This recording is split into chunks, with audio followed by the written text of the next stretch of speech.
Selamat siang, terima kasih atas waktu dan tempat yang telah diberikan kepada kelompok kami. Di sini kami kelompok 9 yang beranggotakan saya, Sulina Nita, rekan saya Marcel Herideo, dan Maria Aquilina. Di sini kami akan membahas tentang penulisan laporan bisnis. Materi pertama yang akan dibacakan oleh rekan saya yaitu Marcel Herideo. Waktu dan tempatnya kami persilahkan. Baik, di sini saya akan menjelaskan tentang arti pengelolaan laporan bisnis. Laporan bisnis adalah suatu laporan yang memiliki sifat netral, tidak memihak, memiliki tujuan yang jelas, dan berisi rencana pemberian fakta kepada seseorang atau lebih untuk tujuan bisnis tertentu.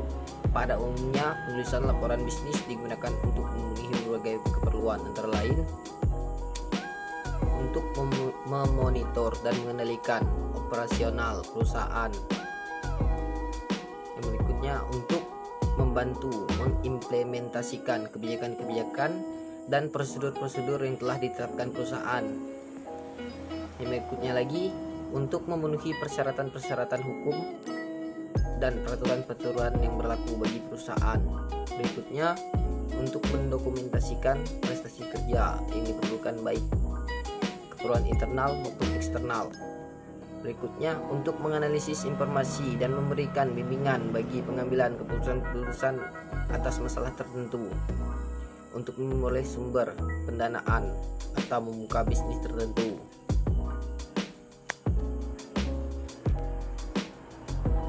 Yang berikutnya penggolongan laporan bisnis.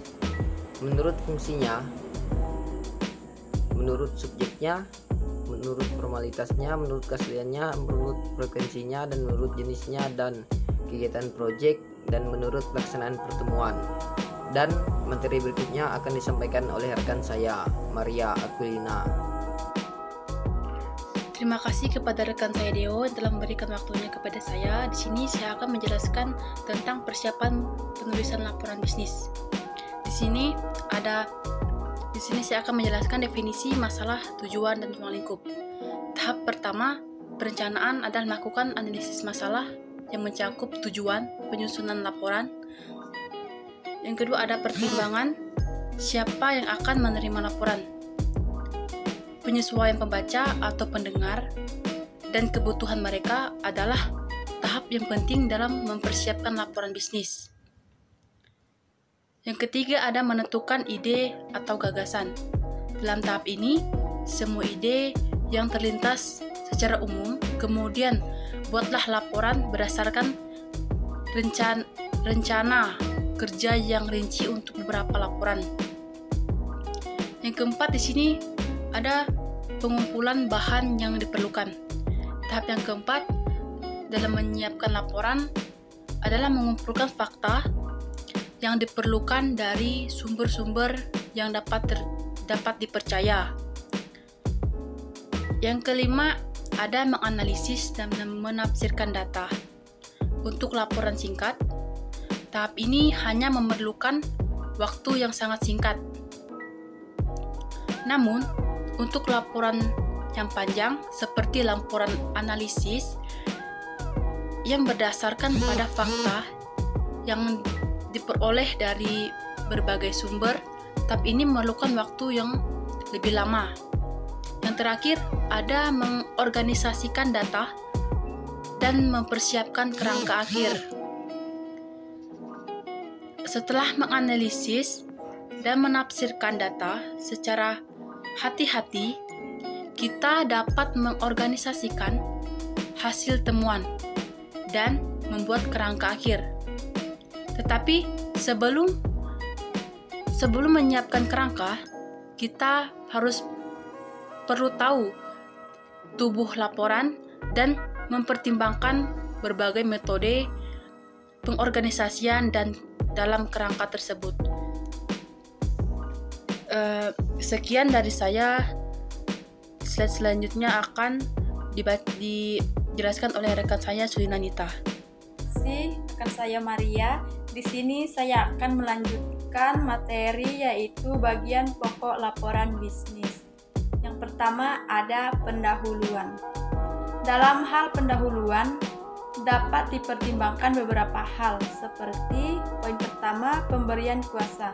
Pemberian kuasa di sini bisa seperti kepada individu atau organisasi yang meminta laporan. Kedua, layout atau presentasi. Presentasi di sini maksudnya informasi yang diberikan kepada pembaca tentang apa saja yang akan dibahas. Yang selanjutnya ada masalah. Masalah di sini diformulasikan awal pada pendahuluan sebelum maksud dan tujuan laporan bisnis disampaikan. Selanjutnya ada maksud. Maksud di sini yaitu poin terpenting dalam pelaporan bisnis. Selanjutnya ada ruang lingkup. Ruang lingkup di sini yang berhubungan dengan luas cakupan atau batas bahasa. Yang selanjutnya ada metodologi. Metodologi atau yang dikenal dengan metode yaitu pengumpulan informasi yang akan diberikan kepada pembaca. Selanjutnya ada sumber-sumber. Sumber-sumber di sini yaitu sumber yang dalam pelaporan bisnis baik lisan maupun tertulis. Selanjutnya ada latar belakang. Jika pembaca dianggap perlu mengetahui latar belakang, maka latar belakang tersebut wajib disampaikan. Selanjutnya ada definisi istilah. Definisi istilah di sini menjelaskan beberapa istilah yang perlu dijelaskan kepada para pembaca. Selanjutnya ada keterbatasan. Dalam keterbatasan ada beberapa hal, misalnya seperti keterbatasan dalam dana, waktu, dan sumber yang tersedia. Lalu ada rekomendasi. Rekomendasi untuk laporan singkat, beberapa unsur tersebut dapat digabung menjadi 1 atau 2 paragraf dengan atau tanpa judul pendahuluan, tapi biasanya bagian pendahuluan ini dibuat sesuai dengan kebutuhan dan keinginan dari perusahaan tersebut. Poin kedua ada teks atau isi. Teks atau isi yaitu bagian terpanjang dari suatu laporan bisnis sehingga maksud dan laporan bisnis dapat dimengerti oleh para pembaca. Selanjutnya ada poin penutup. Bagian penutup berfungsi untuk merangkum laporan secara menyeluruh, mengambil kesimpulan, atau memberi rekomendasi. Bagian penutup ini terdiri dari beberapa macam. Yang pertama ada rangkuman. Rangkuman di sini berisi ringkasan pembahasan secara menyeluruh. Kadangkala hanya berisi poin-poin yang penting, kekuatan dan kelemahan atau manfaat dan kerugian. Lalu yang kedua ada kesimpulan. Kesimpulan di sini berisi evaluasi secara ringkas fakta-fakta yang dibahas tanpa memasukkan pendapat pribadi kita sebagai penulis. Selanjutnya ada rekomendasi. Rekomendasi di sini seperti menyarankan suatu program tindakan yang didasarkan pada kesimpulan yang dibuat. Selanjutnya ada rencana tindakan. Rencana tindakan merupakan pernyataan terakhir yang mencakup waktu pelaksanaan program, anggaran yang diperlukan, dan orang-orang yang bertanggung jawab terhadap program yang dilaksanakan. Selanjutnya ada materi organisasi tubuh laporan bisnis.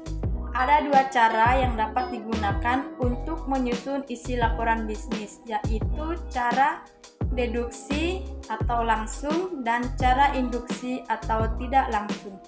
Yang pertama kita bahas cara deduksi. Cara deduksi di sini menyampaikan ide pokok dan rekomendasi terlebih dahulu. Setelah itu baru dijelaskan hal-hal yang rinci.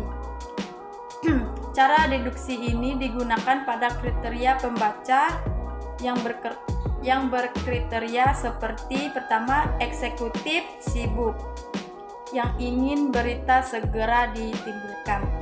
Yang kedua, ingin mengetahui berita baik atau informasi netral. Yang ketiga, ingin menganalisa data dengan baik ketika analisa laporan berada di awal.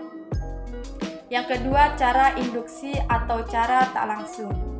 Menjelaskan fakta-fakta yang ada terlebih dahulu, kemudian memberikan ide pokok, kesimpulan, dan rekomendasi. Cara induksi digunakan pada kriteria pembaca seperti pertama, ingin mengetahui penjelasan secara rinci terlebih dahulu. Kedua, ingin mengetahui kesimpulan. Yang kedua, cara induksi atau cara tak langsung. Menjelaskan fakta-fakta yang ada terlebih dahulu, kemudian memberikan ide pokok, kesimpulan, dan rekomendasi. Cara induksi digunakan pada kriteria pembaca seperti pertama, ingin mengetahui penjelasan secara rinci terlebih dahulu.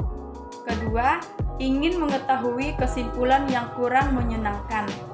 Ketiga, perlu membaca laporan secara keseluruhan, bukan awalnya. Baiklah, sekian dari kelompok kami. Mohon maaf jika terdapat kesalahan dalam penyampaian materi. Untuk waktu dan tempat yang telah diberikan kepada kami ucapkan terima kasih. Selamat siang.